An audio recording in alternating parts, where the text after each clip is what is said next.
São 3 da manhã e nem que eu quisesse, isso poderia ser uma espécie de episódio, eu acho. Eu não sei, mas eu queria deixar registrado como eu tô me sentindo agora. Absolutamente de maneira indescritível, mais parecida com confusa. É como se eu tentasse montar um quebra-cabeça que as peças ficam se movendo. Eu lembrei de um jogo que eu já joguei há um tempo, eu fiz até uma gameplay. Se chama Florence. E é a história dessa garota, Florence, que em algum momento ela constitui um casal. E eles conversam, se comunicam, mas também discutem, brigam. E tem uma fase do jogo que a gente precisa juntar uma espécie de quebra-cabeça, que são fotos rasgadas, em muitos pedacinhos. Só que conforme você tá juntando um lado, a outra peça tá escapando. Sabe, tipo, escapando pelos seus dedos todo o tempo, igual aquela música do ABBA. E se você não é rápido, a imagem fica incompleta. É mais ou menos assim que eu tô sentindo na minha cabeça, como se os pensamentos não ficassem parados em nenhum momento. É muito difícil entender o que está acontecendo. E é realmente como se eu estivesse na água, tentando juntar peças dessa fotografia. Não consigo montar a imagem completa. É um total freestyle. Só que ao mesmo tempo eu tento descansar e não consigo. Eu tava pensando sobre um tabu, na verdade, sobre amor. Amor romântico. E tentando entender o que é mais estranho pra mim no momento. Eu não estar apaixonada por ninguém ou ninguém estar apaixonado por mim. Não tem possibilidade de eu estar apaixonada por alguém, porque eu não conheço ninguém agora, novo, ao mesmo tempo que eu não me exponho suficientemente na sociedade para alguém também gostar de mim. E é estranho, porque eu iniciei essa caminhada, digamos assim, do amor romântico aos 15 anos de idade. E pelo que eu me lembre, e olha que eu me gabo da minha memória, nessa parte ela é bastante falha. Se eu não me engano, a última vez que eu namorei foi até o final de 2024, mais ou menos, outubro de 2024. E de lá em diante, um beijo num amigo gay, um flerte inusitado numa festa de uma amiga, que não quis dizer absolutamente nada pra mim. Não respondi a nenhum dos prováveis matches do Facebook Namoro, porque, desculpa, eu não faço. Não faz sentido pra mim, sabe? Eu acho que é um pouco além. É muito estranho. E teve até uma paixonitezinha, mas depois de um tempo eu percebi que foi a melhor coisa do mundo não ter acontecido nada, porque era eu repetindo um padrão antigo, procurando alguém que era o meu exato oposto, sabe? Achando que eu merecia isso. E aí eu lembro, inevitavelmente, de um filme. Se eu não me engano, As Vantagens de Ser Invisível. O Charlie pergunta por que essa garota que ele gosta tanto gosta de pessoas nada a ver. E você recebe o amor que aceita, que você acha que merece receber. Isso é tão absolutamente confuso pra mim. Eu fiquei, querendo ou não, involuntariamente lembrando de diversas relações, e isso claramente também foi um gatilho, mas essa última pessoa, esse nanico, essa pessoa pequena, era emocionalmente indisponível, fria, distante, me deixava em dúvida e ao mesmo tempo despertava uma espécie de paixonite adolescente. Sabe? Era realmente indo para o caminho familiar, tentando ir para um oposto, aquilo que faltava em mim. Porque o que falta em mim é a ausência. O que falta em mim é essa frieza, essa indisponibilidade. Pelo contrário, eu sou calorosa, eu sou aberta, eu sou recíproca e... Mas isso não é o suficiente. E é disso que eu quero falar. Eu tenho uma lembrança de mim enquanto alguém parte de algum casal, seja ele específico ou não, muito calorosa, mas também foi o que terminei todos os meus relacionamentos. Inclusive esse com o Nanico, que foi um quase alguma coisa, eu mesma fiz questão de encerrar, porque ele não teve a hombridade de dizer que estava indisponível. Precisei juntar as peças do quebra-cabeça. Mas, ao mesmo tempo, o que eu faço? Então, eu quero isso, né? Eu quero me apaixonar de novo. Então, a primeira etapa é sair de casa. Isso é muito estranho. Daqui a alguns dias eu vou iniciar um processo. Eu passei como aluna especial do mestrado na Rural. Novamente eu vou voltar. E novamente eu vou voltar, que redundância.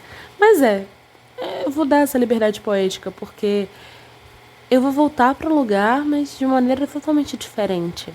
Onde eu fiz todos os meus anos de graduação. E também foi onde exerci muito da minha sexualidade e sensualidade, porque ali todo mundo me via. E eu me fazia vista por todos. E me relacionei com diversas pessoas de diversas maneiras diferentes. Eu cativava aquelas pessoas e, de certa medida, era cativada por elas. E agora eu tô imaginando o que é aos 28 tantos anos voltar para a universidade, mas agora num outro lugar, num outro prédio, com outras pessoas e com outro objetivo. E eu fico pensando se não é um lugar interessante para também conhecer gente nova, como os jovens dizem, como se eu fosse muito velha. Mas eu também fiz um mapa a partir de onde eu moro e entendendo quais são as possibilidades de ir para outros lugares. E eu fiquei relativamente frustrada porque esses outros lugares eu meio que dependia de outras pessoas irem comigo. Por exemplo, eu pensei na praça, perto da minha casa. E eu só ia naquela praça por dois motivos. Ou eu estava apaixonada, ou eu queria fazer uma caminhada, pagar de fitness. E como eu não tô nenhum nem outro, não tem motivo para ir para a praça. Aí eu lembrei do shopping. E aqui eu vou mostrar bastante vulnerabilidade, mas essa sou eu. E sim, agora, como eu estou falando de uma maneira racional e entendível, talvez seja sim um episódio do podcast. Eu ia pro shopping por basicamente 3 motivos. Tomar sorvete, ir no cinema, de modo geral, ou na praça de alimentação. O sorvete é em média R$ 3. Ele é na parte do terceiro andar do shopping, então envolve uma certa burocracia até chegar lá. O cinema, uma média de R$ 40, mais ou menos, dependendo do ingresso, alguma comidinha nas lojas americanas.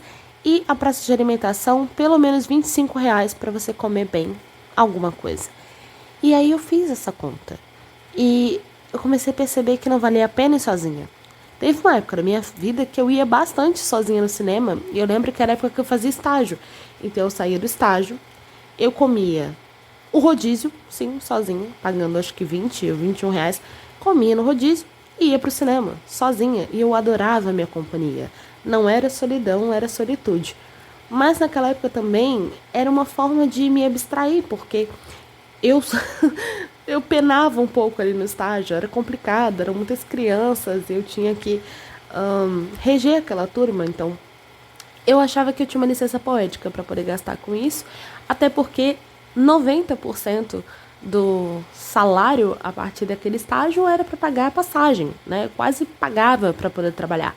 Então eu fazia isso, tinha a questão do transporte, e o restante era cinema e rodízio. E eu não tinha um peso, sabe, assim, na consciência ou culpa. Fazia muito sentido. Também foi a época que eu fazia teatro e aula de dança e música. Foi um momento muito cultural na minha vida e as coisas faziam sentido. E por incrível que pareça, eu ganhava R$ 300 por mês. Depois de um tempo, eu comecei a ganhar R$ 400 por mês, depois R$ 700 por mês. E ficou mais ou menos assim. Quando chegou essa fase dos 400 para R$ 700, aí eu comecei a ajudar bastante em casa, no sentido de remédios, e aí sobrava bem menos para rodízio. E aos poucos eu fui largando os rodízios, largando os cinemas e ficando mais responsável com as questões da casa, né, com a vida real, saindo desse mundo de arte, encanto e fantasia, e indo para esse lado mais burocrático, questões de saúde, digamos, um lado mais adulto. Porque naquela época eu ainda entendia que ser adulto era isso, era pagar conta, pagar boleto, beber cerveja, essa coisa bem característica, bem caricata. E também cuidar da saúde, não se divertir tanto assim, que diversão era para solteiros e jovens. E eu parei de considerar jovem por um tempo, sabe? Eu confundi. Foi aquela época que eu até comentei que amadurecer era enrijecer. Depois de um tempo, eu fui ressignificando todo esse processo. Mas hoje em dia, eu não estou trabalhando de maneira assalariada. Isso basicamente me impede dos 3 modos de estar no shopping.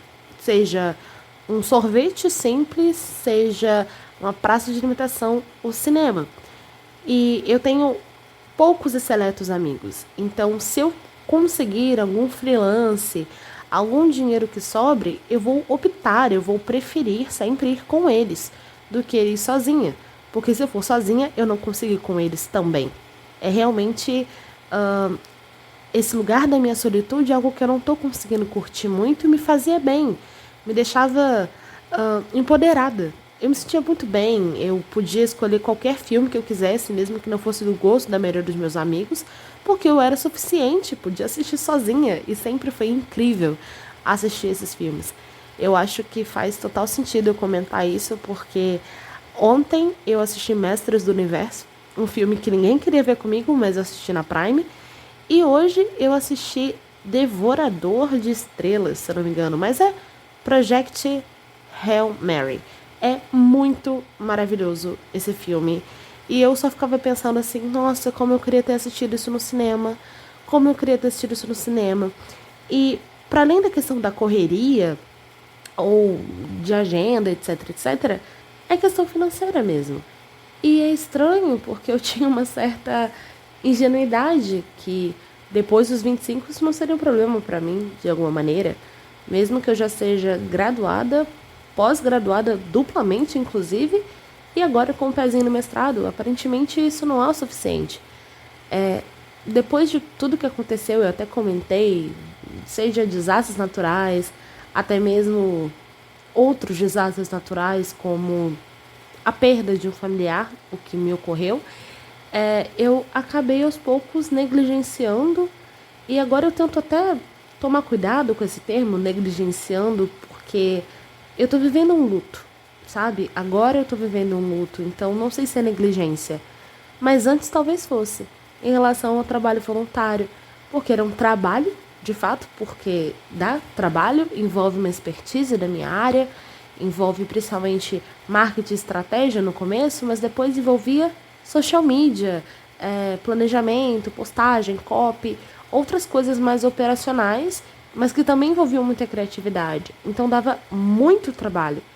E ao mesmo tempo que ele não me rendia R$ 1, eu sempre tive uma grande responsabilidade, um senso de autorresponsabilização por conta da pauta que mobiliza todo o projeto voluntário, que é a questão de combate à violência doméstica, acolhimento a mulheres e meninas que precisam desse acolhimento.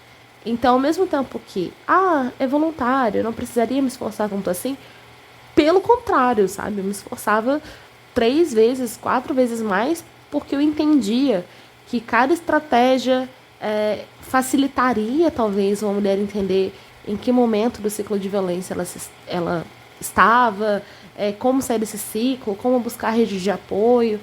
E quando eu não estava bem para cumprir as partes operacionais, isso não me fazia sentir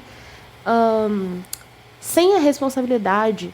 E aí eu conversei com a liderança do projeto e fui muito acolhida por elas, no sentido de que eu também preciso me priorizar. É naquele momento, primeiro você coloca a máscara de oxigênio em você e depois ajuda o seu colega.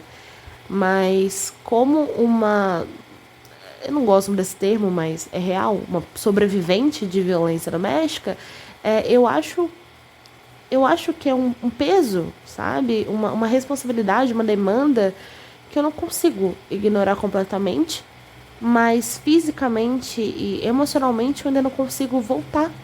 E tudo isso acaba voltando pro mesmo ponto, porque envolve também alguns gatilhos dos meus antigos relacionamentos e essa ideia de será que alguma vez eu de fato fui amada por alguma dessas pessoas ou eu de fato realmente amei, e veio uma questão existencial né? Não só o que é amor de verdade, amor romântico principalmente, porque se a gente for em todas as camadas de amor, a gente não sai do lugar. E aí, inevitavelmente, a gente acaba pensando num nome. Aquela pessoa. Aquela pessoa que você não tá hoje em dia com ela, mas o seu coração, a sua mente lembra mais daquela pessoa específica. E eu tenho uma pessoa assim, né? É engraçado falar que eu tenho porque tá na memória, tá na imagética da expectativa que eu tive dessa pessoa. Inclusive a Marília Mendonça falava sobre isso. Me apaixonei pelo que eu inventei de você. E aí, durante toda essa piração da minha cabeça, e pensamento vai, pensamento vem, eu pensando, ai, cadê a Ritalina? E nada disso tá fazendo sentido agora, eu preciso dormir, mas eu não consigo dormir. Eu fiquei lembrando que uma das grandes problemáticas desse relacionamento com essa pessoa específica é que eu tava exigindo, e aqui eu vou citar até uma pseudociência, tá? Só pra. Eu sei que é reducionista, mas só pra fazer sentido, querendo ou não, eu levo um pouco isso. Eu acho que faz sentido o que eu vou dizer. As linguagens do amor. As tais linguagens do amor. Eu estava exigindo uma pessoa que fosse palavras de afirmação. Que a forma como ela demonstra que me ama seria através de palavras de afirmação. Por quê? Porque eu amo palavras de afirmação. Porque eu me apaixono por palavras, eu me apaixono por frases, por sentenças, pelo tom da voz da pessoa. E porque eu vivo por feedback. Eu amo que as pessoas me deem a sugestão, falem o que elas acharam de qualquer coisa, seja de como eu tô me vestindo, como eu tô me portando, o que que ela viu, me falar sobre as coisas. Ah, hoje eu assisti tal coisa, hoje eu vi isso. Eu adoro ouvir. A realidade é essa. Acho que mais do que ouvir elogios sobre mim, eu quero ouvir sobre a pessoa. Eu quero me relacionar com alguém que eu disseque essa pessoa, que eu a escute, que ela tenha muito para falar, que eu a compreenda, que eu consiga não invadir, mas visitar, isso, visitar, ser uma boa visita nesse mundinho particular. E essa pessoa, eu não vou duvidar do sentimento dela por mim, que era genuíno, porque não me cabe fazer, mas ela não conseguia me amar desse jeito. O tipo de amor, a forma como ela me amava era o toque físico. E o toque físico era um pouco inegável a questão da química. Isso era muito, né, palpável e tudo mais. Só que pra mim não era o suficiente, porque não dá pra gente ficar agarrado 24 horas. E sempre que a gente ficava não agarrado, desgrudado, não havia uma certa compensação ou continuidade através da palavra. Eu que sou tão artística, gosto tanto de ler, cantar, ouvir música e tal, me faltava isso, me faltava como foi seu dia, sabe? O básico da coisa.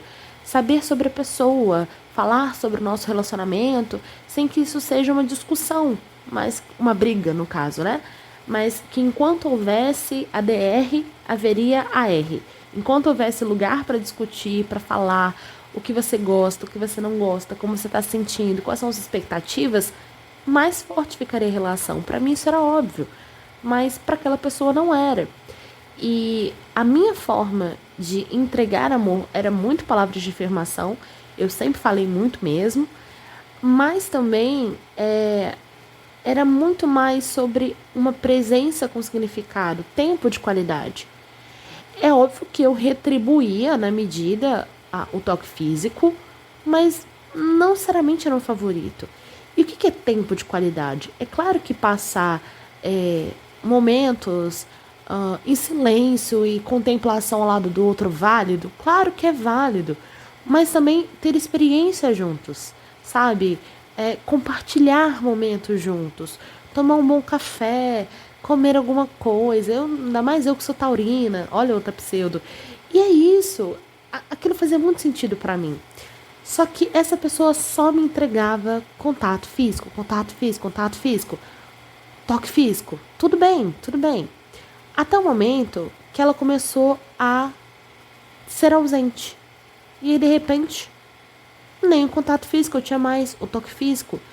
Então já não tinha conversa, diálogo nenhum. Nenhuma conversa mesmo, tá? Não tinha palavra, não tinha tempo de qualidade, que a pessoa estava ausente. Nenhum dos dois tinha dinheiro para presente, e tá tudo certo.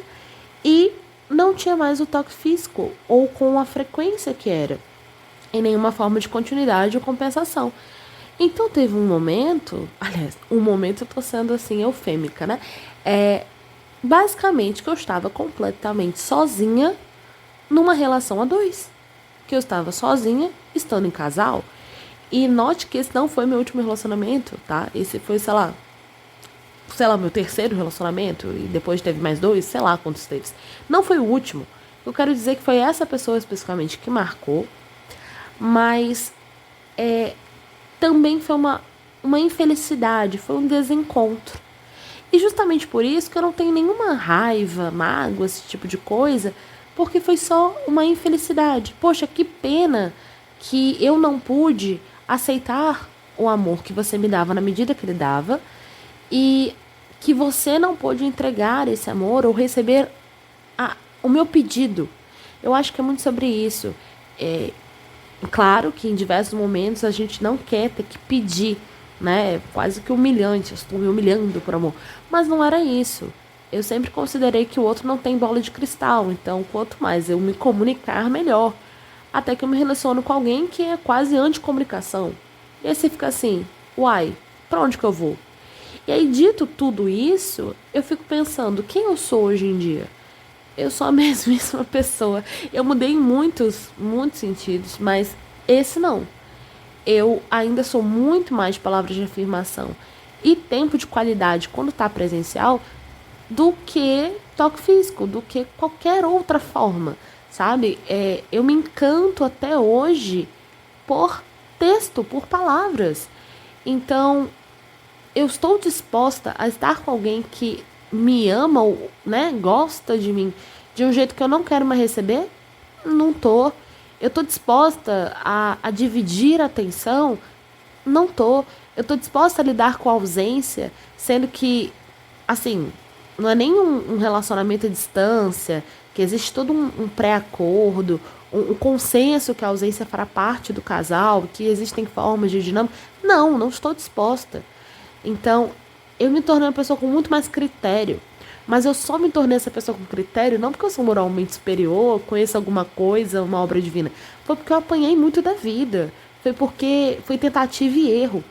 E é nesse lugar que eu falo que eu fui muito displicente. Eu realmente vivi, sabe? Eu fui uma jovem que viveu sua juventude. Porque hoje em dia eu boto a mão na consciência e falo, gente, olha, se pá não era nem pra eu estar aqui entre nós. Foi cada lacuna, sabe? Foi cada brecha para uma coisa terrível acontecer que eu falo, gente, eu não tenho. Eu não tenho isso que eu vou entrar num carro de um boyzinho aleatório pra gente ir pro shopping. Não existe isso mais.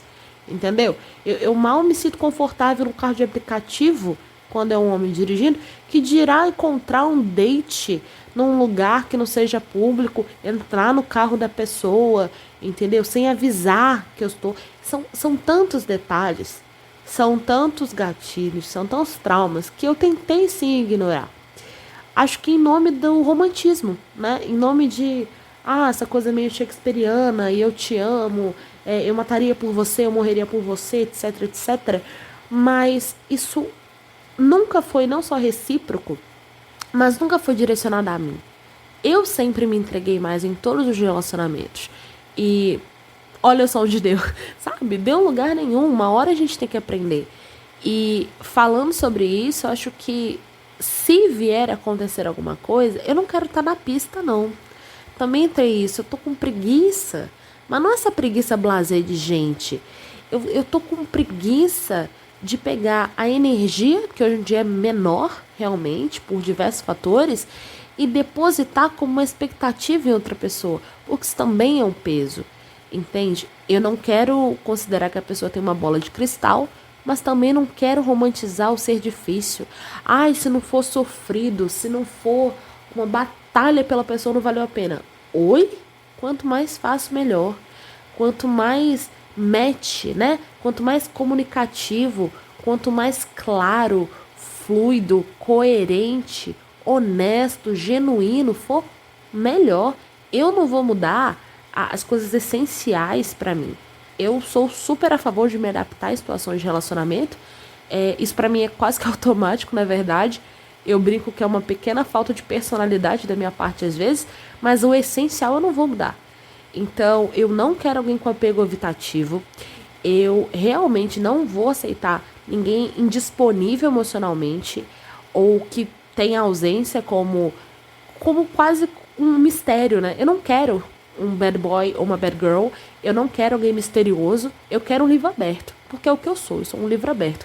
Se a pessoa tiver interesse para ler, meu amor, sabe? É o tipo de livro revolucionário. Porque se eu não me achar foda, entendeu? Eu tenho outro nível também. Eu não irei me relacionar com coitado, coitada. Não adianta. Coisas ruins acontecem, estão, né? Também passo por situações difíceis. Mas tem um lugar de, ai, eu sou tão coitado. Ah, mas eu não sou bom o suficiente pra você. Não, não, não. Às vezes eu acho que eu não sou boa o suficiente pra mim. Porque se eu não tiver expectativa e esperança em mim, não tem como. Então, às vezes eu fico assim, poxa, eu tô me decepcionando, né? Se eu quero ter um relacionamento, eu preciso ser um bom exemplo comigo mesmo. Eu preciso ter um bom exemplo e um bom relacionamento comigo, porque eu sou a pessoa que mais passa tempo comigo. Eu sou a pessoa que mais me conhece e conhece minhas manias, meus hobbies. Às vezes eu fico cansada de mim também, gente. Eu acho que todo bom relacionamento tem que ter um espaço. E aí, nesse momento que eu coloco conhecimento, arte, eu vou buscar no externo, eu vou buscar fora. Mas tudo aquilo que eu verdadeiramente gosto e é de fora ressoa dentro de mim e vai me transformando e vai me trazendo coisas novas. Eu sempre falo que eu sou a soma, eu sou a mistura de tudo aquilo que eu amo, que eu gosto, que eu conheço, que eu entendo, que eu não entendo, que me gera curiosidade. Então não adianta eu namorar alguém blasé, parado na vida, parado no tempo, lerdo de tudo. Eu preciso me relacionar, aliás, eu desejo, melhor dizendo, me relacionar com alguém que tenha sede de vida, que sinta que não tem tempo a perder, que consiga aproveitar. Eu tô fora de niilista, cara. Isso eu topava quando eu tinha 14, 15 anos, sabe? Pela modinha da época, pela falta de entendimento sobre o quão é precioso o tempo e as pessoas. Mas ao mesmo tempo que eu sei que o tempo e as pessoas são preciosas, eu também não posso desconsiderar as minhas particularidades, as minhas experiências, inclusive as negativas. Então, há um tempão atrás, bem um tempão atrás, eu sofri uma decepção amorosa, um drama por um bad boy que não me queria e tal. E aí eu lembro que eu postei no Facebook assim, eu sinto muito, mas eu nunca irei me apaixonar. Eu sinto muito pelo próximo namorado que vier depois, porque você estará com uma pessoa indisponível. Era um blá blá blá do caramba, mas eu basicamente dizia, eu não sei amar, mas isso não me impede de me relacionar. Eu não vou ficar sozinha, eu vou namorar alguém, e eu vou ser uma péssima namorada. Era o que eu dizia no Facebook. E assim, desculpa, eu não acho que eu fui uma péssima namorada em nenhum dos relacionamentos. Fui perfeita? Óbvio que não. Mas eu sempre tive essa coisa de, eu vou dar o meu melhor. Porque eu entendia também que era uma espécie de treinamento. Sabe, o namoro era um treinamento pro noivado, que era um treinamento pro casamento, e aí no casamento era pra sempre, até a hora do divórcio. Era essa eu, sabe? A minha ideia de amor. Até por conta das referências que eu tive de amor, né? E aqui eu, querendo ou não, eu ia acabar falando de outras pessoas, então é melhor pular essa parte, mas não foram as melhores referências e as mais saudáveis. Então eu tive que construir outras referências, através inclusive da literatura, do audiovisual, buscando de fora para ressoar dentro de mim. Só que o que eu manifesto? Olha que palavra bonita, né? O que eu jogo pro universo e agradeço porque já tenho. Estou alinhando a minha energia para alcançar nesse ponto onde essa pessoa já existe para mim e nós já nos conhecemos. Quero uma pessoa que vai superar a fantasia. Porque bobeira não viver a realidade. É isso. Eu não quero comparar essa pessoa com outras expectativas. Eu quero viver de tal forma tão prazerosa, sabe? Não é aquela coisa, sabor de fruta mordida, amor calmo. Também não é tão assim. Mas eu quero algo tão genuinamente feito para mim e eu feita para a pessoa, sabe? Aquele casamento mesmo, a ponto de que era óbvio. Tinha que ser. É endgame, babies. Eu quero me chipar com essa pessoa. E eu preciso... Eu não gosto de usar o termo preciso, mas acho que é porque é precioso para mim que a nossa realidade como casal seja superior às fantasias. Que a gente consiga lidar com a realidade e ver beleza nela. Mesmo que ainda haja alguma diferença de diferenças financeiras ou conflitos de família, porque sempre vão haver percalços, problemas. Mas não precisa ser uma batalha ficar junto. Precisa ficar junto para vencer a batalha. É uma coisa mais ou menos assim. Não quero Romeu e Julieta, não quero drama, não quero dark romance na minha vida de verdade. Eu quero paz, sossego, tranquilidade em torno da pessoa que eu amo. E de modo que, querendo ou não, essa pessoa teria que lidar com um lado muito sensível de mim. Porque, querendo ou não, acho que eu vou admitir isso aqui em voz alta e vai ser do balacobaco. Eu ainda sinto dificuldade de confiar nas pessoas. E eu achava que não, porque eu sou muito carismática e faço amizade rápido. Mas para relacionamento, sabe? Para um encontro carnal e alma, caraca! Eu tô calejada, sabe? Eu tô machucada. E não é que eu não esteja pronta pro amor. É só que é tanta gente ruim por metro quadrado. Desculpa, eu sou mulher. A gente fala que em questão de estar num beco escuro, primeiro que por que caramba, né? Mas o assalto é um dos menores dos problemas. A gente vive num país super violento, super misógino. É muito complicado. Homem que finge que gosta de mulher e na verdade odeia essas mulheres e acaba com a vida delas se levar um não. Entende? E como eu disse, eu não vou abaixar minha régua. Eu não vou mudar minha essência. Então não é sempre que eu vou ceder à vontade. Não é sempre que a vontade vai ser recíproca. Então eu fico com medo. E sim, no fundo eu queria um protetor, sabe? Alguém que fosse forte e falasse, ó, não mexe com ela. E aí, ai caraca, a psicologia tem que ouvir, sabe? Todo mundo que faz psicologia tem que ouvir esse podcast, na moral, porque eu vou revelar aqui. A última lembrança que eu tive do meu irmão, que faleceu recentemente, aliás, ele faleceu no Dia dos Pais, foi depois do aniversário do meu pai. Eu tava entrando no Uber pra poder ir pra casa e ele foi e ameaçou o Uber num tom de brincadeira, mas não era tanta brincadeira assim, sabe? Tipo, tô brincando, mas se der ruim eu tô falando sério. Ele fala assim, cuidado com a minha irmã, protege a minha princesinha, não mexe com ela que ela tem irmão. E aí vem os meus outros irmãos e confirmaram isso num coro. Então, a última imagem e som que eu tenho do meu irmão é isso. É ele falando que poderia fazer alguma coisa contra o Uber caso ele me fizesse mal, que tava ali pra me proteger, que eu era a princesinha dele. E é uma coisa que eu realmente falo que Freud tem que se envolver, porque Lucas era um irmão que eu não sabia que eu tinha. Eu tava no shopping Nova Iguaçu e de repente me encontro um homem lindo, maravilhoso, alto e modelo. Falava, opa, gente, que parece que é um encontro de almas, a gente já se conhece e tudo mais. Quase um flerte acontece e aí eu descubro que ele é meu irmão. E graças a Deus que qualquer encanto secundário é destruído, mas eu falo, gente, que homem lindo. E aí, meu irmão? Então também sou linda por tabela? E a gente começa a se conhecer. E aí, sei lá, 5, 6 dias depois dele fazer 30 anos, o moleque vem e me morre, sabe? E é isso. É tirado da vida. O que é vida? É o tempo que você passa com as pessoas. Ele é tirado do tempo com as pessoas. E eu realmente perco noção do tempo, mas tem, sei lá, uns 2 dias que eu fui no enterro dele. E é inédito pra mim, porque eu nunca perdi um irmão. Mas eu ainda tenho 6. Eu ainda tenho 6 irmãos. Não é isso? Eu fico confusa. São muitos irmãos e eu era a 7ª, mas agora eu não sou mais a 7ª, acho que eu sou o 5. O que eu quero dizer é, eu perdi uma figura masculina recente. Um irmão que eu quase flertei, inclusive. Mas não é Game of Thrones esse negócio. E é um irmão que eu amava mesmo não passando muito tempo com ele. E a última mensagem que eu tenho é dele sendo protetor e cavaleiro comigo. E é isso, sabe? No fundo, são sobre amores. Amores familiares, amores de irmão, amores românticos.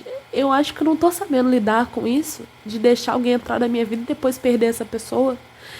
E não só perder essa pessoa porque nós terminamos, mas porque algo terminou nela. Então, no final... Ai, caraca, no final era sobre luto, né? O episódio todo foi isso. Quase 40 minutos. 3 vou dar uma de Virgínia. Eram 3 e pouca da manhã. E agora são 3h39 da manhã. E eu tô indo dormir. E é isso, se eu não falasse, eu acho que eu ia explodir. Espero que agora eu consiga dormir. Outro detalhe, eu reparei que em alguns momentos eu fiz uma espécie de sotaque, acho que é sotaque mineiro. Porque falando em perda, eu perdi meu avô também, meu avô era mineiro. E aí toda vez que eu inconscientemente lembro do meu avô, eu vou pra consciência e lembro do meu avô, e eu acabo falando mais parecido com meu avô. Que loucura, e se eu não parar agora de gravar, vou lembrar do meu Dino Watson que também se foi. E é isso, eu coleciono, né? Eu também sou um conjunto de todo mundo que eu perdi. E é isso. Viva a vulnerabilidade. E eu tava com saudade, eu tava com muita saudade de gravar podcast. Não era pra gravar, mas eu tô gravando e vai ser isso mesmo. E boa noite, ou bom dia, ou boa tarde, não sei quando você tá ouvindo isso. Considere, vamos lá. Considere o @JennyArtFer no Instagram pra, sei lá, tu ver meu Instagram. Inclusive tem uma foto lá que você vai saber quem é o Lucas, lindo, maravilhoso, que Deus literalmente o tenha. E... eu não sei, eu quero cantar uma música no final. Tenha fé em Deus, tenha fé na vida, tente outra vez. É isso. Foi aleatório. Um super beijo. Até o próximo episódio e tchau!